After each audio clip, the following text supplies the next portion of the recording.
जय हिंद। देखिए हम आपको बोले थे पीएफ अकाउंट के बारे में समझा देंगे, और पीएफ भी दो डिजाइन के होते हैं, ईपीएफ और पीपीएफ। हालांकि उसके दो और कैटेगरी है, वीपीएफ एंड जीपीएफ, उस सब के बारे में समझाते हैं। देखिए पीएफ जो होता है ना, उसको फुल फॉर्म होता है प्रोविडेंट फंड। प्रोविडेंट फंड मतलब होता है भविष्य निधि, मतलब आगे जाकर होने वाला खर्चा, भविष्य निधि। अब आप जैसे समझिए, भारत में हर इंसान छोटे या बड़े काम में लगा हुआ है, उसको पैसे मिल रहे हैं, उसकी जिंदगी चल रही है। लेकिन कब उसको पैसे आने बंद हो जाएंगे या फिर उसका जॉब चला गया तो उसके पास कोई सिक्योरिटी नहीं है, सोशल सिक्योरिटी नहीं है, या फिर बुढ़ापे में बाल बच्चा भगा दिया, या फिर बुढ़ापे में काम नहीं बचा, तो कहाँ जाएंगे? तो बुढ़ापा के लिए बड़ा सरदर्द हो जाता है। या कोरोना के काल में आप देखिए, जिनकी नौकरी चली गई, बिजनेस खत्म हो गया, उनके पास कुछ नहीं था, बहुत से लोग मतलब भूखे मर रहे थे लोग वहां पे, समाज ने कुछ दे दिया तो चलो, नहीं तो बहुत दिक्कत हो जाता। तो ऐसे कंडीशन में इन बेरोजगारों के लिए क्या था?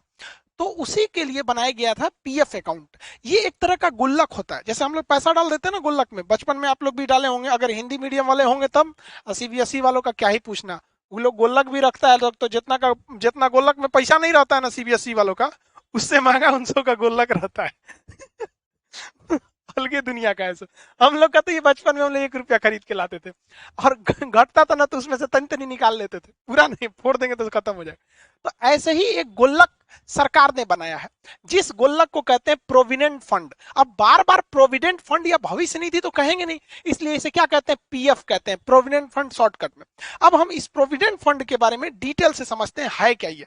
प्रोविडेंट फंड एक तरह का खाता है जो आपके अकाउंट में ऑटोमेटिक काट के उस गुल्लक में रख दिया जाता है। पीएफ क्या है, एक अकाउंट है, जैसे आपका saving account, current account, recurring account, इस सब होता है ना, उसी तरह पीएफ अकाउंट होता है।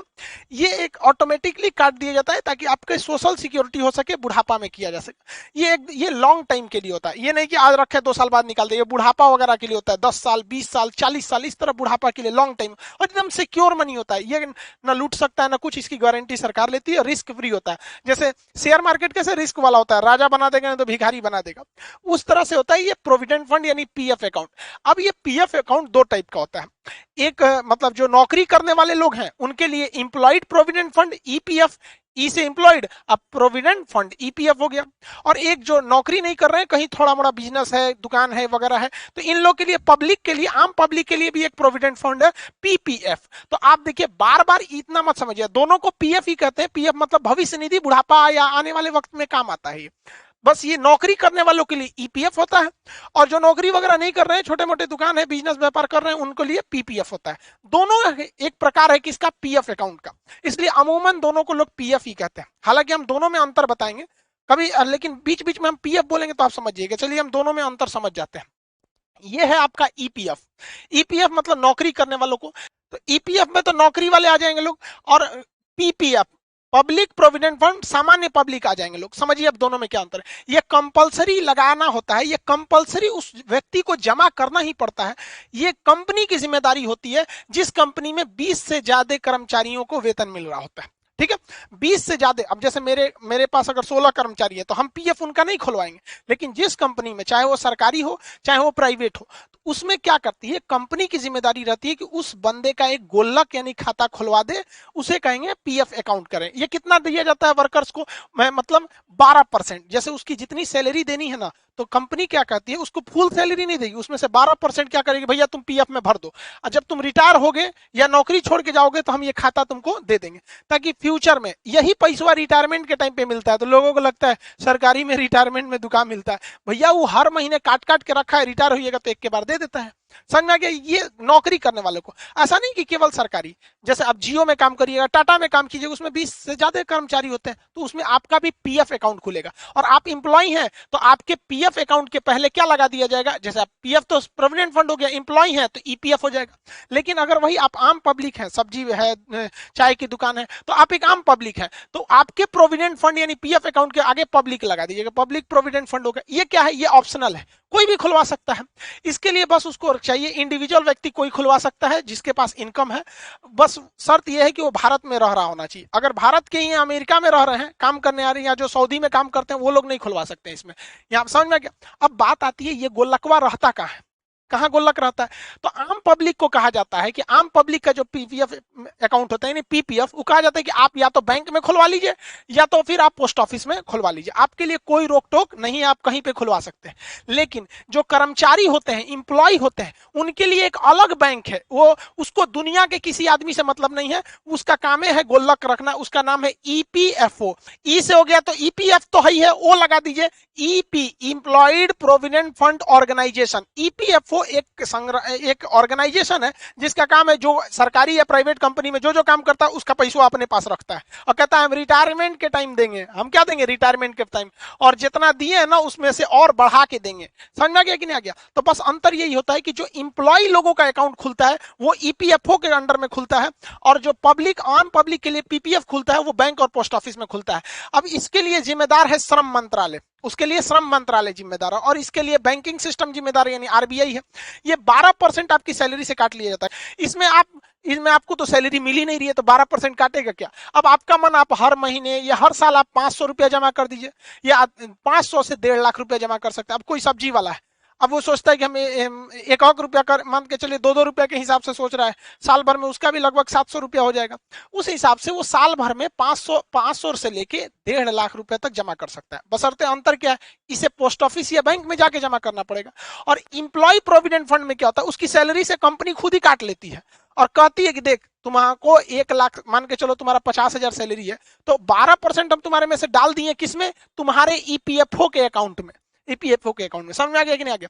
किसी को दिक्कत? इसमें जो ब्याज मिलता है वो 8 से 9% ब्याज मिलता है, यानी जितना पैसा जमा किए जब आपको सरकार लौटाएगी, ईपीएफओ लौटाएगी तो 8 से 9% ब्याज देगी। जबकि इसमें जो आम पब्लिक के लिए है, तो आम पब्लिक के लिए देख रहे हैं फिक्स भी नहीं है, कोई 500 दे रहा है, कोई 1.5 लाख दे रहा है, तो इसमें थोड़ा ब्याज कम मिलता है, उससे 1% कम। इसमें 7 से 8% ब्याज मिलता है, जबकि इसमें 8 से 9% ब्याज मिलता है। यानी ब्याज के हिसाब से देखिएगा तो इन दोनों के हिसाब से ये थोड़ा सा अच्छा ब्याज दे देता है, 1% ज्यादा दे देता है। और इन ब्याज की जो तुलना होती है प्रत्येक तिमाही होती है, हर 3 महीना पे ब्याज दर बढ़ाया घटाया जा सकता है। सरकार अगर ब्याज बढ़ा देती है तो आपको फायदा है, सरकार घटा देती है तो आपको घाटा हो जाता है। अगर सरकार कह दे कि हम 10% ब्याज देंगे तो आप ही के पैसों पे ज्यादा ब्याज मिल जाता है। उसके बाद देखिए ये कब कंप्लीट होता है, तो ये इंप्लॉय लोगों के लिए है, ये वाला प्रोविडेंट फंड जो है भविष्य निधि इंप्लॉय के लिए है। तो कहा जाता है इसकी मैच्योरिटी यानी ये कब पूरा होगा, जब आप रिटायर यानी सेवानिवृत्त होंगे तब। अब ये तो बिजनेसमैन या छोटे मोटे व्यापारी के लिए था, ये लोग तो रिटायर होते नहीं है बेचारे, तो इनको कहा गया है देखिए आपका टोटल पैसा जो है वो 15 साल बाद लौटाया जाएगा। तो आप कहेंगे काहे लौटा रहा है, तो सुनिए ध्यान से, आपका हर महीने जो 12% ईपीएफ के रूप में यानी पीएफ अकाउंट में कट रहा था, वो जब आप रिटायर होंगे ना तो उसमें 9%, 8 से 9% ब्याज जोड़ के वही आपको दे दिया जाएगा। समझ में आ गया? उसी को कहा जाता है रिटायरमेंट के बाद भी सरकारी में पैसा मिलता है। इसमें भी है, आप 15 साल तक जमा कीजिए और उसके बाद आपका जब 15 साल बाद निकालिएगा तो आपको 7 से 8% जो उस समय का रेट रहेगा उस रेट से आपको पैसे मिल जाएंगे। अब आप एक बार में निकालिए या उसमें महीना महीना बनवा दीजिए, वैसे रिटायरमेंट के टाइम पे आप एक बार में पैसा निकालिए, महीना महीना बनवा दीजिए।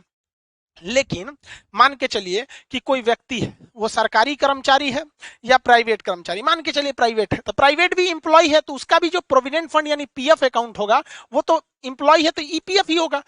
अब उसको बीच में पार्शियल विड्रॉल करना है, बीच में पैसा निकालना है, उसको रिटायरमेंट तक नहीं रखना है, तब तो कम से कम 5 साल बाद वो पार्शियल विड्रॉल कर सकता है। कम से कम 5 साल रखेगा। कब?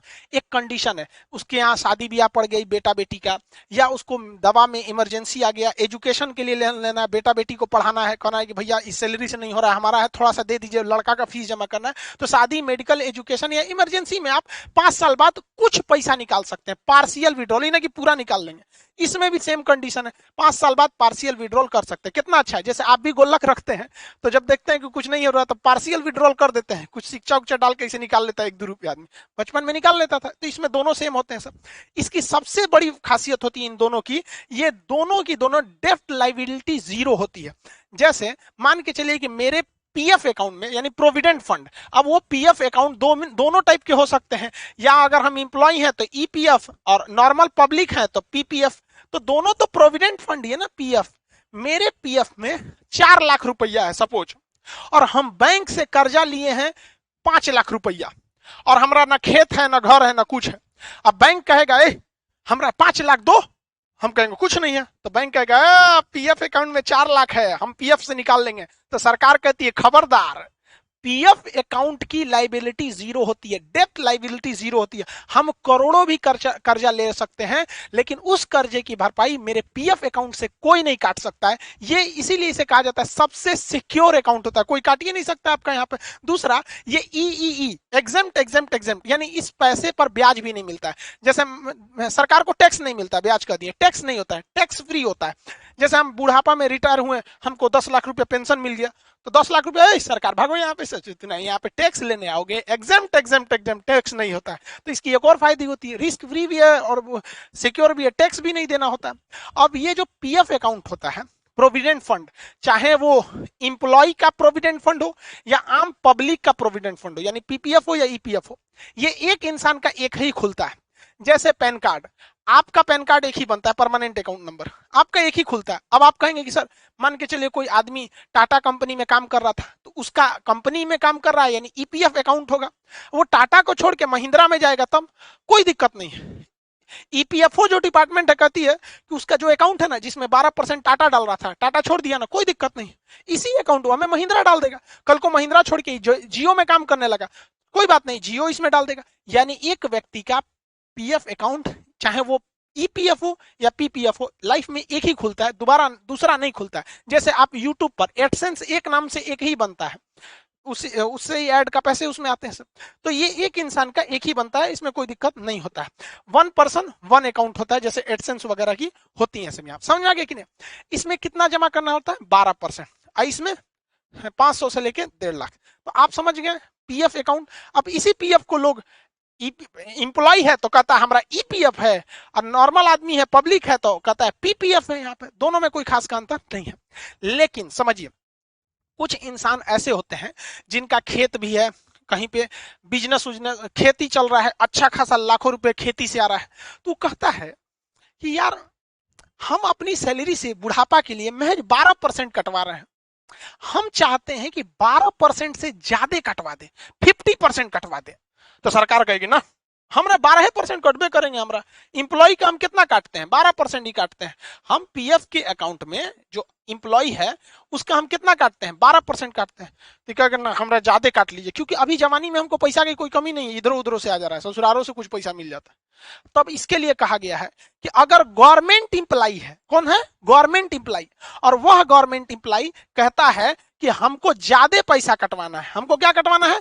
ज्यादा पैसा कटवाना है। तो सरकारी इंसान जब कभी भी कहता है कि नहीं, हमारा जो 12% का लिमिट है, इससे हम ज्यादा पैसा रखना चाहते हैं ताकि हमको बुढ़ापा में ज्यादा मिले, तो ऐसे प्रोविडेंट फंड को, ऐसे भविष्य निधि को हम जनरल प्रोविडेंट फंड कहते हैं, जीपीएफ कहते हैं। ये केवल सरकारी इंप्लॉय ही इसको कर सकते हैं। तो जीपीएफ वही खुलवा सकता है ना जिसका पहले से ईपीएफ यानी इंप्लॉयड प्रोविडेंट फंड हो। अब मान के चलिए कोई टाटा में काम कर रहा है, कोई रिलायंस में काम कर रहा है, कोई महिंद्रा कंपनी में काम कर रहा है, तो वो कंपनी भी अपने कर्मचारियों के लिए क्या करती है? ये कंपनी भी अपने कर्मचारियों के भविष्य के लिए इंप्लॉयड प्रोविडेंट फंड दे रही होती है।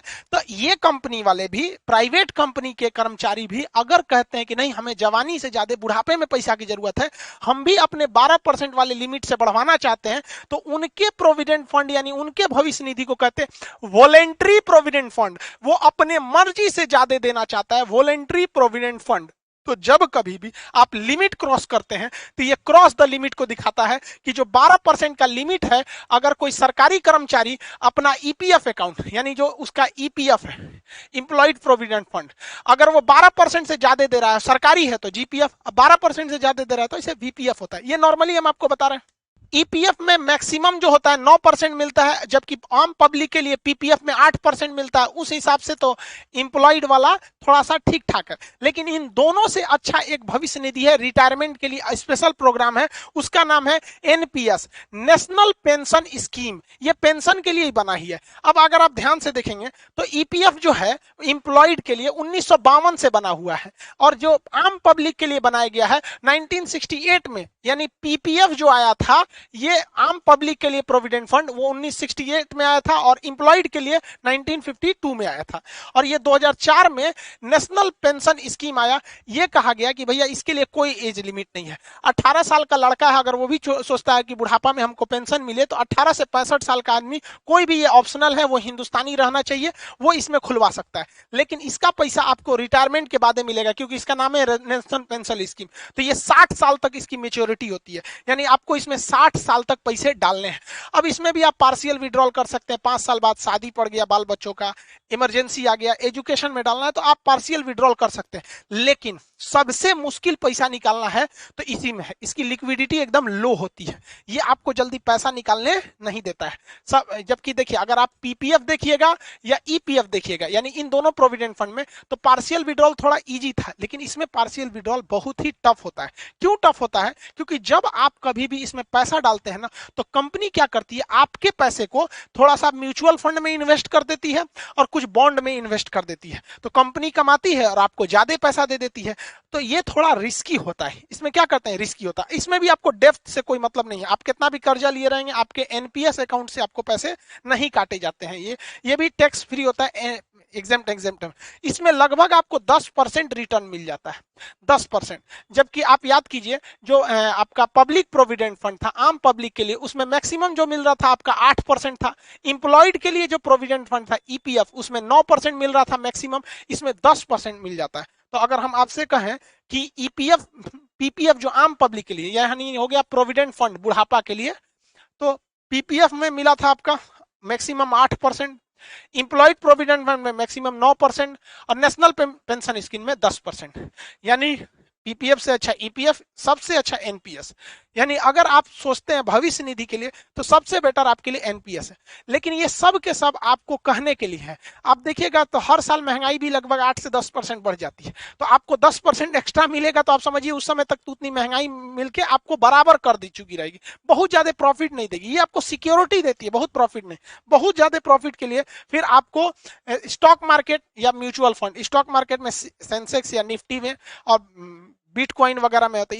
ये तो किसी और क्लास में समझाएंगे, स्टॉक मार्केट, बिटकॉइन वगैरह वगैरह, ये थोड़ा ऊंची है।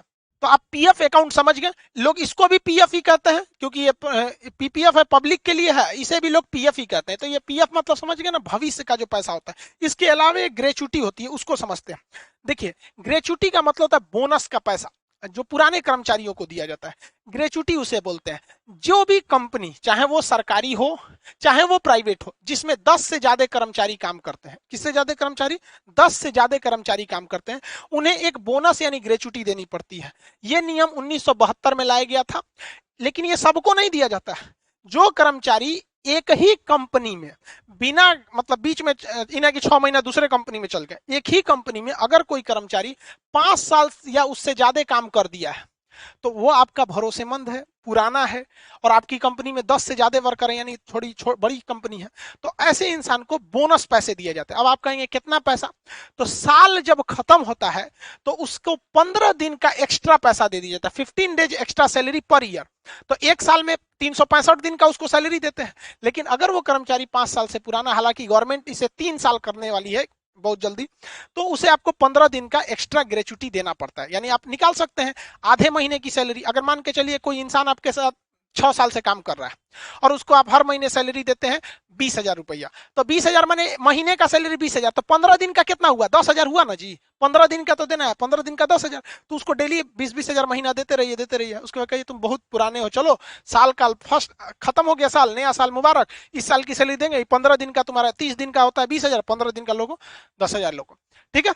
हालांकि देखेंगे तो ग्रेच्युटी निकालने का फॉर्मूला भी होता है। फॉर्मूला होता है जो आपकी बेसिक सैलरी दिए गए, उसके बाद जो डेयरिंग अलाउंस दिए गए हैं, महंगाई वगैरह का भत्ता, इन दोनों को जोड़ दिया जाता है, फिर 15 से गुणा कर दिया जाता है, फिर कितने टेन्योर, कितने साल से आप उसमें काम कर रहे हैं, 6 साल 7 साल 10 साल, और उसमें 26 दिनों से भाग दे दिया जाता है। क्योंकि ग्रेच्युटी निकालते समय महीने को 26 दिन का ही रखा जाता है, संडे हटा के रख दिया जाता है। तो इस हिसाब से अगर मान के चलिए कि कोई आदमी है जिसकी सैलरी है 40,000 रुपया और 12,000 रुपया उसको डीए मिल रहा है, यानी टोटल उसकी सैलरी कितनी हो जाती है, सैलरी प्लस डीए मिला के 52,000 रुपया। तो ग्रेचुटी निकालने के लिए इन दोनों को जोड़ दिया जाता है, तो दोनों को जोड़े हैं तो 52,000 रुपया यहाँ लिख देते हैं। 52,000 गुड़े कितना दिन का सैलरी देना है, तो 15 से यहाँ गुड़ा कर देते हैं। मान के चलिए यह व्यक्ति 10 सालों से काम कर रहा है, इसका टेन्योर यहाँ कितना लिख देते हैं, 10 साल, बटा कितना से भाग देना है, 26 से। जब आप 26 से भाग देंगे तो 26 दूनी 52, यहाँ हो जाएगा 2,000, यहाँ कितना हो जाएगा 2,000, बस यहाँ। तो इस तरह देख रहे हैं आप, इसका 10 साल का टोटल ग्रेचुटी आ रही है 3 लाख रुपए। तो हर साल का 10 साल का ना जी, हम तो यहाँ 10 साल निकाल दिए ना टोटल टेन्योर का, कि 10 सालों में इसे ग्रेचुटी के रूप में 3 लाख, तो हर साल इसे ग्रेचुटी कितनी मिलेगी, तो 10 साल का 3 लाख है तो हर साल का 30,000 रुपया। तो इस प्रकार इसे ग्रेचुटी मिलेगी। तो ये एक प्रकार का क्या चीज है, बोनस होता है। बैंकिंग में अभी अगला टर्म जो आपको बताएंगे एनईएफटी, आरटीजीएस और आईएमपीएस, और उसके सबके ऊपर ही आ गया है यूपीआई, और सबके ऊपर बाप बैठा है एनपीसीआई, ये अम्ब्रेला है। तो इसके बारे में अब नेक्स्ट वीडियो में समझाएंगे। आई होप आप पीपीएफ अकाउंट, पीएफ वगैरह समझ गए होंगे। मिलेंगे नेक्स्ट क्लास में। जय हिंद।